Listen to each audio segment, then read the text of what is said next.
Greetings Nerf fans, Kel here. And I'm behind the camera today. For a change, we have Sharky behind the camera. So, what we're looking at today is the Saturnus Nerf Open Chrony. And what we're going to do is we're going to do a comparative test between the Nerf Chronobarrel, the Saturnus, and the F1 shooting chrony.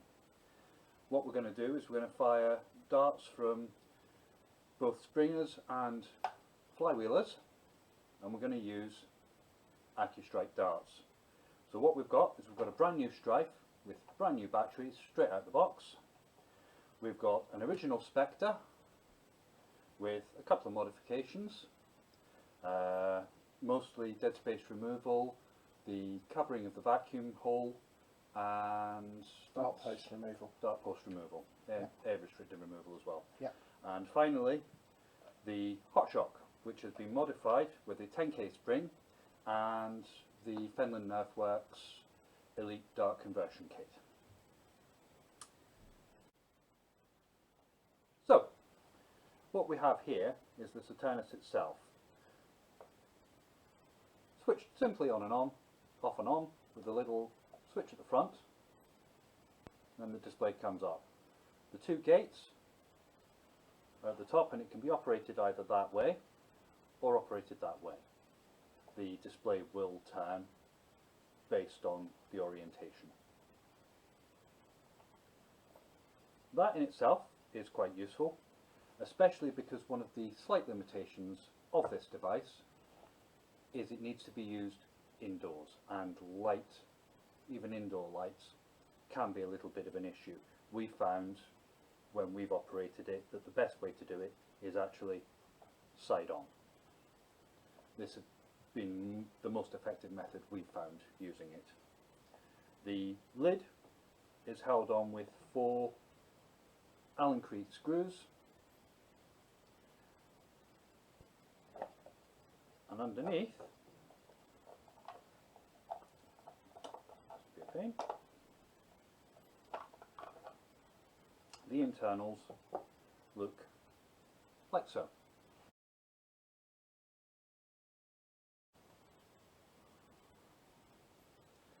Now this particular version's been set up to use a standard 9-volt square battery, but there is also an option for this to come and run off a LiPo.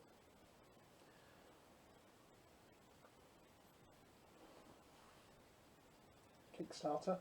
This particular one came fully assembled from the Kickstarter, and that costs, I think we've got the figure for that is currently $35, which works out the current exchange rate at £28.79. however, you can also do it slightly cheaper than that by buying it as the kit form and assembling it yourself. I got mine fully assembled. The internals, based off an Arduino and a couple of sensors and a board which LEGO DEI has come up with himself. It's also got a port to access the Arduino, Which means it can be updated with newer versions of the firmware as they're developed. Being an open source chrony system, there is a community for this online. Obviously you're going to have to open it to put the batteries in. One of the drawbacks we see is the fact that they've used an Allen key as opposed to just using Phillips screws. Because anybody who plays with these generally tends to take a small Phillips screwdriver with them. So it would have been nice, and it's something certainly I may do with this one, is change it over to Phillips screws. It's something other people may do as well. Okay, so what we've got is we've got a stock standard Strife, a Chronobarrel, the new Saturnus, and an F1 shooting chrony. What we're going to do is when we fire the darts, it's going to pass through all 3, so the same reading is going to, or should, give us a comparative on all 3 from the same shot. We're going to do 10 shots, which is 2 magazines of 5.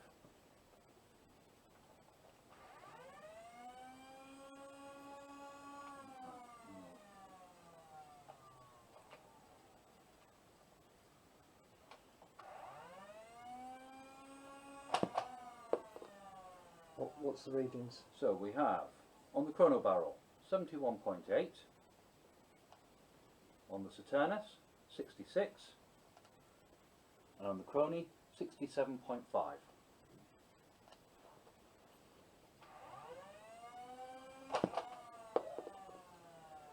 On the Chronobarrel 70.8, Saturnus 68, and the Chrony 67.5.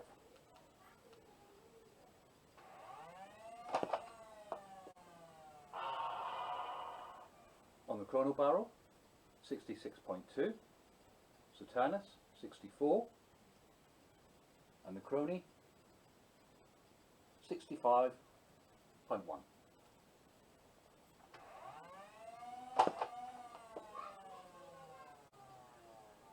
Chronobarrel 71.7, Saturnus 74, and the Chrony 70.2.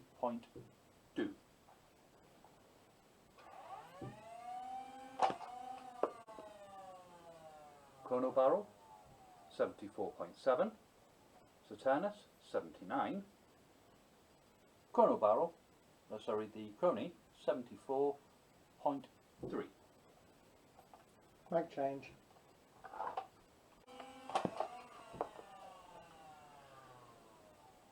On the Chronobarrel 76.5,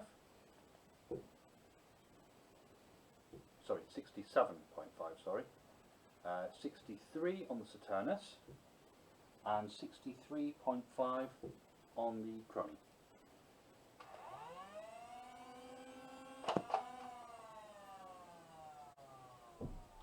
Chronobarrel 75.3, Saturnus 73, Chrony 73.9.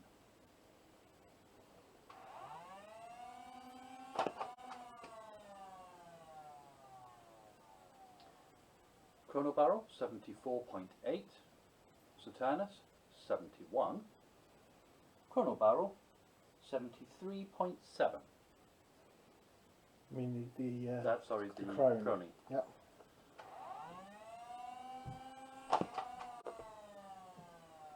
Chronobarrel 77.1, Saturnus 72, Chrony 73.9.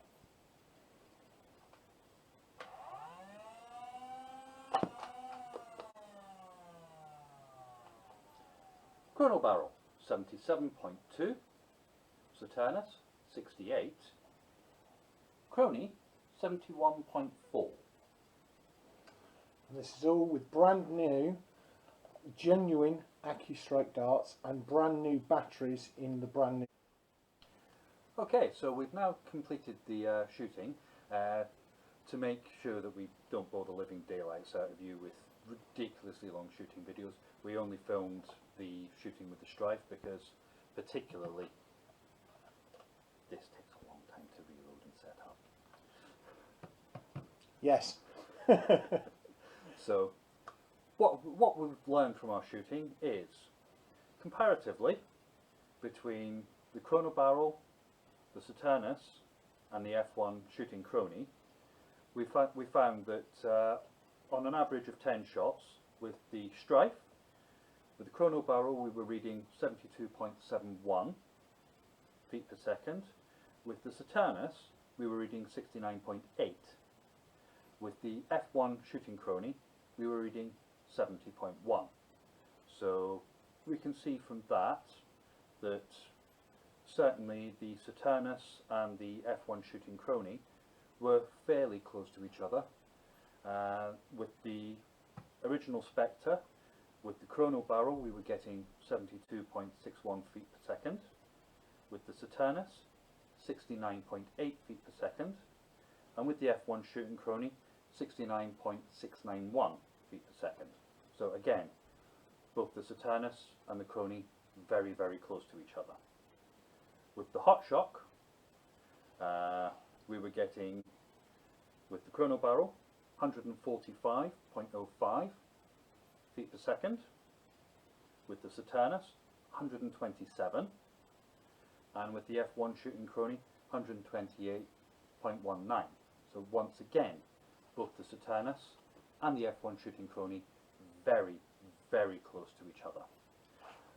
Now, some of the advantages and disadvantages. Obviously, with Chronobarrel, you can't measure megadarts, Stephans, or rivals. With the others, you can.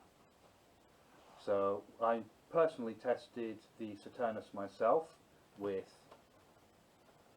both Mega and Rival, and found that it's just as effective with all of those. So, differences in price.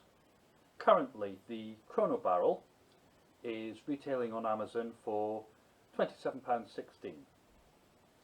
The Saturnus, as a fully assembled kit from the Kickstarter, once converted from 35 American dollars, comes in at £28.79. The F1 shooting chrony, however, though, comes in with a whopping price tag of £128.40, also taken from Amazon today. So our conclusions from this, however, though, is if you're after a pretty good chrony, but you don't want to spend a small fortune, Saturnus, definitely the way to go. You are getting one of these for the price of one of these. The only thing you've got to remember with that is you've got to accept the limitations on lighting conditions. It will only work indoors, and even at that, you might have to move it away from overhead lights. But beyond that, it's an excellent piece of equipment and well worth its money. Hope we found that information helpful now, fans. That's all for today. There are more videos coming up. Sorry for the break. I've not been too well, and things have not been too easy to get together and get things sorted. It's interesting, that Fortnite blaster there and that Hot Shock blaster there. I wonder what we might be working on. Anyway, that's enough from me. It's enough from me, and farewell from our target. Aw, poor Cookie. Bye now, fans.